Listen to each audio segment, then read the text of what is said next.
கவிஞர் அவர்களே, அடுத்து ஒரு ஹாட் டாபிக் என்னன்ற ஹாட் அப்படின்னாவே வந்து டாப் டக்கர் அந்த பாட்டு ஞாபகம் வரும். ஏன்னா வந்து அந்த மாதிரி போயிட்டு இருக்கு தாவேகாவோட அரசியல் பயணங்கள் பார்க்கும்போது. என் நெஞ்சில் குடியிருக்கும்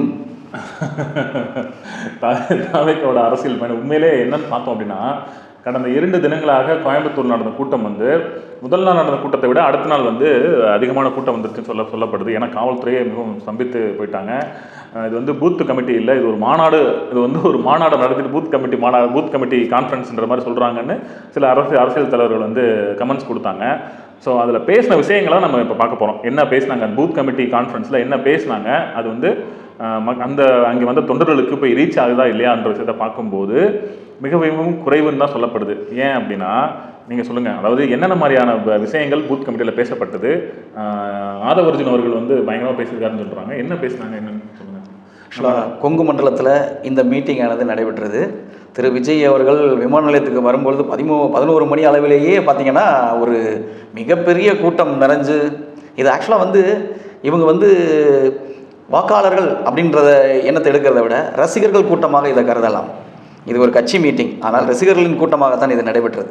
கண்டிப்பாக சரியா? ஆனால் அதில் விஜய் அவர்கள் சொன்னார், மறந்துட்டேன் அப்படின்ட்டு, என் நெஞ்சில் குடியிருக்கும் அப்படின்ற ஒரு வாசகத்தை வச்சுட்டு அடுத்த விஷயமா பூத் கமிட்டிக்கு ஒரு மேட்ரை சொன்னார். அது ஒரு பெர்ஃபெக்டான மேட்ரு. எப்படின்னு கேட்டால், பெர்ஃபெக்டாக நாம் உழைக்க வேண்டும், உழைத்தால் வெற்றி கிட்டும் அப்படின்ற மாதிரி பேசியிருக்கிறார். அந்த பாயிண்ட் ரைட்டா, சூப்பர் பாயிண்ட். தாவேகா தலைவர் மதிப்பிற்குரிய மரியாதைக்குரிய அண்ணன் விஜய் அவர்கள் கூறிய வார்த்தை பெர்ஃபெக்டாக உழைக்க வேண்டும், அதுக்கான ரிசல்ட் கிடைக்கும், உழைச்சா தான் கிடைக்கும்னு சொல்லியிருக்காரு. உண்மைதான். ஆனால் நம்ம அதுக்கு முன்னாடி வீடியோவை போட்டிருக்கோம். அந்த வீடியோ கூட நல்லா ரீச் ஆச்சு. என்ன வீடியோனா, கட்சின்ற கட்டமைப்பு வந்து ஒரு கட்டமைப்புன்றது வேற, கட்டமைப்பு என்ன ஏற்படுத்திட்டு தான் அந்த மாதிரி விஷயங்கள் வரணும். கிளைக்கழகம் கூட கிடையாது, கிளைக்கழகங்கள் கூட இல்லாத விஷயத்தில் நேரடியாக பூத்தை போய் தொடுறாங்க. இது எந்த மாதிரியான தாக்கத்தை ஏற்படுறது தெரியல. ஏன்னா கிளைக்கழகங்கள் தான் அடிப்படை. இதுவே உண்மை. திமுக என்ற கழகம் வந்து மிக ஸ்ட்ராங்காக இருக்குது அப்படின்னா அந்த கிளைக்கழகத்தை இன்னவரை யாராலும் உடைக்க முடியல. உண்மைதானே? ஏன்னா ஒரு அமைப்பு என்பது ஒவ்வொரு ரீதியாக படிப்படியாக வர வேண்டும். எதற்காகத்தான் வந்து ஒரு பெரிய ரூல்ஸ் அண்ட் ரெகுலேஷன்ஸ் அப்படின்னு சொல்லுவாங்க, கட்டமைப்புன்னு சொல்லுவாங்க, ஆர்கனைசேஷனல் ஸ்ட்ரக்சர் அப்படின்னு சொல்லுவாங்க. ஒரு அமைப்பு இருக்குன்னா அதனோட கட்டமைப்புகள் இருக்க வேண்டும் படிப்படியாக. அது அடித்தளத்தில் ஆழமாகவும் ஒரு திருப்திகரமாகவும் இருந்தால் மட்டுமே மேற்கூறிய அமைப்புகள் அனைத்தும் செவ்வனே இயங்கும். தலைமை மட்டும் மிகப்பெரிய ஒரு சாம்ராஜ்யத்தை அமைத்து விட்டால் பத்தாது. கீழிருக்கும் எல்லாம் சேர்ந்து செயல்படும் பொழுதுதான் இது வந்து ஒரு மிகப்பெரிய ஒரு முழுமையான கட்டமைப்பு, அது வெற்றிக்கு வழிவகுக்கும். அதாவது இந்த பூத் கமிட்டி கான்ஃபரன்ஸில் அவர் பேர் என்ன, ஆதவர்ஜுன் அவர்கள் பேசும்போது துணை பொதுச் செயலாளர் சொல்லியிருக்காரு, எம்ஜிஆருக்கு கோயம்புத்தூர் கூட்டின கூட்டத்தை காட்டில் இங்கே அதிகமாக கூடியிருக்காங்க அப்படின்ட்டு இருக்காரு. நான் இன்னொன்று சொல்கிறேன், ஆதவர்ஜுன் என்ன மேற்கோள் காட்டிருக்காருன்னா, எம்ஜிஆருக்கு கூடின கூட்டத்தை காட்டிலும் அவங்க கூடியிருக்காங்கன்ற எம்ஜிஆருக்கு அடுத்து நாங்கள் தான் அவர் ப்ரொஜெக்ட் பண்ணியிருக்காரு. நான் ஆதவர்ஜுன் அவர்களுக்கு இந்த காணொலி மூலம் சொல்லிக்கிறேன், எம்ஜிஆர் கூடின கூட்டம் வேற, உங்களுக்கு கூடின கூட்டம் வேற.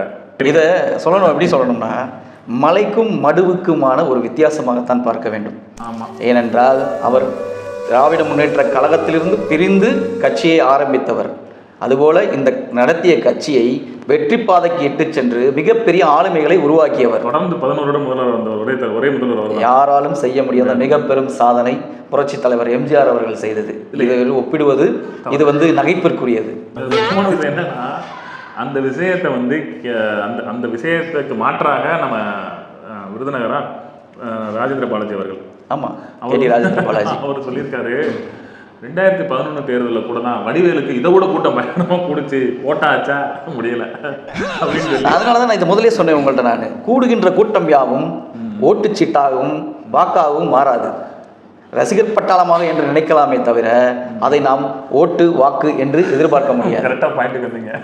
முக்கியமாக சொல்லி ஆகணும், நான் ஒரு கமெண்ட் படித்தேன் கலைஞர்கள். என்ன அப்படின்னா, தன்னோட 4 வயது குழந்தை விஜய் அவர்களுக்கு மிக தீவிர ஃபேன் அப்படின்னு போட்டிருக்காரு. அதே அவர் அந்த தந்தை என்ன போட்டிருக்காரு அப்படின்னா, அந்த 4 வயது குழந்தை வந்து 18 வயது வந்ததுக்கப்புறம் தெரிஞ்சிடும் இந்த கிறுக்குத்தனமான சமூக இதுக்கு நான் ஏன் சப்போர்ட் பண்ணுறேன்னு தெரிஞ்சு மாறிடும் போட்டிருக்காரு. அதுக்கப்புறம் லைக்ஸும் இது பண்ணி எப்படி ஒரு 3 ஜென்ரேஷன் தாண்டி வருமா என்னன்னு பொறுத்து வந்து பார்க்கலாம். இன்னொன்று உற்று நோக்கக்கூடிய விஷயம் என்ன அப்படின்னா, ஆதவர்ஜுன் அவர்கள் வந்து ஏற்கனவே விசிக கட்சியில் இருந்தார் இல்லையா? ஸோ அதனால் அவர் 2021 தேர்தல் சம்பந்தமாக ஒரு தகவல் ஒன்று சொல்லியிருக்காரு இந்த மாநாட்டில். என்ன அப்படின்னா, கம்யூனிஸ்ட், விசிகே போன்ற கட்சிகள் வந்து ₹1 செலவு பண்ணாமல் தேர்தல் பண்ணிட்டு ஜெயிச்சாங்க. அப்படின்ற வார்த்தையை சொல்லியிருக்காரு. அது ஏன் அப்படி சொல்லணும் அப்படின்றத சொல்லிடுங்க. கொஞ்சம் மாவட்ட செயலாளர், தாவேகா மாவட்ட செயலாளருக்கு கொஞ்சம் காது கொடுத்து கேட்கணும் இந்த விஷயத்த. இதற்கு ஏற்கனவே திரு விஜய் அவர்கள் மாநாடு ஒன்றை கூட்டினார். எங்கே கூட்டினார்? நம்ம அவரது பனையூரில். ஓகே. அப்போது செலவு செய்ய மாட்டேன் அப்படின்றது போல சொன்னாங்க. இதை நீங்கள் மனசில் நல்லா வச்சுக்கோங்க. ஏன்னா இந்த தேர்தலில் அவர் கூட்டணியில் அமைப்பதற்கான வாய்ப்புகள் குறைந்து விட்டது. ஆதலால் அந்த செலவுகளை ஈடுகட்டுவதற்கு வேறொருவரும் முன் வருவது வாய்ப்பு இல்லை. ஆகையால் அவரது மாவட்ட செயலாளர்கள் அனைவரது தலையிலும் இந்த செலவுகள் வரும். கலைஞர்களே, இது நீங்கள் சொல்கிறது 100% உண்மைதான். பட் இதை எப்படி பார்க்குறாங்க அப்படின்னா, அதாவது ஒரு கட்சின்ற ஒரு ஒரு ஒரு கட்டமைப்பை உருவாக்கி கிளைக்கழகம் போடாமல் ஸ்ட்ரைட்டாக பூத்துக்கு போயிட்டாங்க. மாவட்ட செயலாளர் பூத்து போயிட்டு இது பண்ணி முடிச்சுட்டாங்க. இதுவே ஒரு குளறுபடி தான். ஸோ அதன்படி பார்க்கும்போது இவங்க என்ன புரிய வைக்கிறாங்க, அது நீங்கள் சொல்லபடி பனையூர்லேயும் ஆகட்டும் சரி, நேற்று நடந்த கூட்டத்தில் பூத்து கான்ஃபரன்ஸ் ஆகட்டும் சரி, பூத்து காசு கூட கொடுக்க மாட்டாங்கன்ற மாதிரி தான் தெரியுது. இல்லை, உண்மைதான். ஏன் ஏன் ஏன் ஏன் இதை நான் சொல்லிக்கிறேன். அதாவது அடிப்படை விஷயங்கள் வந்து சீமான் போன்ற கட்சிகள் கட்டமைப்பு இருக்குது, உணர்வுபூர்வம் வேலை பார்க்குறாங்க. அது வந்து கிட்டத்தட்ட எவ்வளோ விஷயங்களை கடந்து வந்து நின்று ஒரு ஓட் பேங்க் வச்சு கண்டிப்பாக அவர் ஒரு வார்த்தை சொல்லுவார். எப்படின்னு கேட்டிங்கன்னா, நான் சொல்லை உயிராக ஆக்கி இருக்கிறேன் அப்படின்னுவார். ஆமாம், அவர் வந்து அவரோட மூலதனமே வந்து சொல். ஆமாம். ஸோ என்ன சொன்னால், அது அந்த கட்டமைப்பு வேறு, சீமானவர்களோட கட்டமைப்பு வேறு. அவர் சொல்லுவதில் கட்சி செலவு பண்ண மாட்டேன் அப்படின்னு சொல்லும்போது பார்க்கும்போது என்ன அப்படின்னா, தேர்தலில் செலவு பண்ண முடியாதுன்ற விஷயத்த ஆணித்தரமாக சொல்லிடுறாரு. டேரெக்டாகவும் சொல்லிடுறாரு, தன்னோட நிர்வாகம் சொல்லிடுறாரு. எப்படின்னா, இது வந்து செலவு பண்ண மாட்டேன்ற விஷயத்தை பொறுத்து பார்க்கும்போது நீங்கள் சொல்வது, அதாவது கூட்டணி வாய்ப்பும் குறைவுன்ற போது ஓட்டை பிரிச்சா போதும், ஜெயிக்க வேண்டிய அவசியம் இல்லை அப்படின்ற மாதிரி தேர்தலுக்கு பயணிக்கிறாங்களோ அப்படின்னு எனக்கு. கண்டிப்பாக நீங்கள் சொல்கிறதுல நான் ஒரு 90% உடன்படுறேன். என்ன காரணம் அப்படின்னு கேட்டிங்கன்னா, எந்த கூட்டணியும் இல்லாத பொழுது அதில் நாம் செலவு செய்வதில் எந்த பலனும் இல்லை அப்படின்னு தான் எல்லாருமே எதிர்பார்க்குறாங்க. ஸோ அது மாதிரி இவரும் அந்த விஜய் அவர்களும் இதே பாணியை பின்பற்றி போவதாக தான் என்னோட கருத்தும். எப்படியோ தாவேகா பூத் கமிட்டி மாநாடு வந்து சிறப்பாக நடைபெற்று முடிஞ்சது. மாநாட்டில் பொதுக்கூட்டமாக மாநாடு, பூத் கமிட்டி கான்ஃபரன்ஸ் வேறு. அவர் ஐடி விங் இதை பற்றி சொல்லணும்னா ஒரு நல்ல விஷயம் நடந்திருக்குது. அவரோட ஐடி விங்கு எல்லாருக்கும் டைரெக்டாக செயலி, அவங்கவுங்க மொபைல் ஃபோனுக்கு, ஐடி விங்கில் உள்ள எல்லாருக்கும் அவங்களோட மொபைல் ஃபோனுக்கு ஒரு செயலியை கொடுத்துட்றாங்க. அதில் பூத்தோட டேட்டா, எத்தனை வாக்காளர்கள் மொத்தமாக இருக்கிறாங்க, அந்த வாக்காளர்கள் ஆண் பெண், இது போன்ற எல்லா டேட்டாவும் அவங்களோட கையடக்க மொபைல் ஃபோன்லேயே வர்ற மாதிரி வடிவமைச்சிருக்காங்க. இது ஒரு மிகச்சிறந்த எடுத்துக்காட்டாகவும் இருக்கும். ஓகே, அப்ளிகேஷன், மொபைல் அப்ளிகேஷன் கொடுத்துருக்காங்களா? ஆமாம். ஸோ இது வந்து இதுக்காக திரு ஆதவர்ஜுன் அவர்களுக்கும் திரு விஜய் அவர்களும் எங்களை வாழ்த்துக்கள் தெரிவித்துக் கொள்கிறோம்.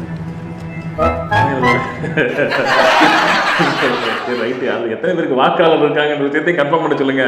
அதாவது பூத் செயலியை செயல்படுத்துறதுக்கு முன்னாடி உங்களுடைய வயதையும் அதெல்லாம் பார்த்துக்கணும். வயது வாக்காளர் அடைய என்ட்ரு பண்ண உடனே நீங்கள் எலிஜிபிள் அப்படின்ற மாதிரி அப்படி போக சொல்லுங்க. சும்மா என்ன செயலி கூட நீங்கள் இல்லை, அது வந்து ஆக்சுவலாக என்ன கேட்டிங்கன்னா, பூத் கமிட்டிக்கு வருவாங்க இல்லையா அந்த மெம்பர்ஸ், அவங்களுக்கு தான் அந்த செயலி. கவிஞர்களே, அஇஅதிமுக அம்மா அவர்கள் ஆட்சிகள் கூட ஆன்லைனில் விண்ணப்பம், அதாவது உறுப்பினர் கார்டு பெற்றுக்கொள்ளலாம் அப்படின்னு போட்டாங்க. அது எவ்வளோ குளறுபடி வந்துச்சுன்னு உங்களுக்கு தெரியும், சரிங்களா? கணக்கு காட்டுறதுக்காகவே செஞ்சாங்க. பட் ஆனால் அதையும் மீறி அம்மாவோட ஆளுமை வந்து அதை வந்து உடைத்து உண்மையாக 1.5 கோடி தொண்டர்கள் வந்து இருந்த ஒரு வெளிப்பாடு தான் மிக வெற்றி கிடச்சிச்சு. அது வேற. இவங்க வந்து இன்னும் ஓட்டராகிற டீம் வச்சுக்கிட்டே வேலை செஞ்சுக்கிட்டு இருக்காங்க. அதை வச்சு நீங்கள் எப்படி செயலியை மட்டும் வைத்து நீங்கள் அந்த செயலிக்கு நன்றி தெரிவிச்சுக்கலாம். எப்பொழுதுமே போக போக தான் அவரவர்களது திறமையை வெளிக்கொண்டு வருவார்கள். அது கண்டிப்பாக தமிழக வெற்றி கழகத்துக்கு வெற்றியை தேடித்தரும். இருங்க, பொறுங்க. இன்னொரு விஷயம், நம்ம ஆதவர்ஜுன் அவர்கள் இருக்காருங்க, மேடையில் வந்து திமுக பற்றி நல்லா ஓட்டியிருக்காரு. இது போக பாவம் மக்கள் நீதி மையம், மக்கள் நீதி மையம் அதையும் ஓட்டிட்டாப்புல. அதாவது அடமானம் வைத்து விட்டார் அந்த கட்சியை திமுக அப்படின்னு சொல்லிட்டு ஒரு கருத்தை சொல்லியிருக்காரு. பாவம் கமலஹாசன் வந்து நிலைமை மிக மோசமான நிலைமை. ஏங்க அவர் தக் லைஃபா? ரைட். நீங்கள் அதே மாதிரி தானே மிகப்பெரிய கட்சிகள் வந்து இப்போது சின்னம்மா அவர்கள் வெளியில் வந்ததுக்கப்புறம் அவரோட சகோதரர் அவர் கட்சியை சின்னம்மாவோட தலைமையில் இணைச்சாரு. அது ஒன்று. அதன்படி சரத்குமார் அவர்கள் கட்சியை பிஜேபி இணைச்சாரு. இந்த மாதிரி விஷயம் நடக்குது. ஸோ அது பெருசாக பேசலாம். ஏறத்தாழ வந்து ஆல்மோஸ்ட் மக்கள் நீதி மையமானது திராவிட முன்னேற்ற கழகத்தில் மறைமுகமாக இணைந்திருக்க வேண்டிய அந்த ஒத்த சீட்டுக்காக கண்டிப்பாக அதுவும் கூப்பிடாது. அதுவும் கனவு சீட்டு மாதிரி தெரியும் போல. பார்ப்போம் என்ன. கண்டிப்பாக.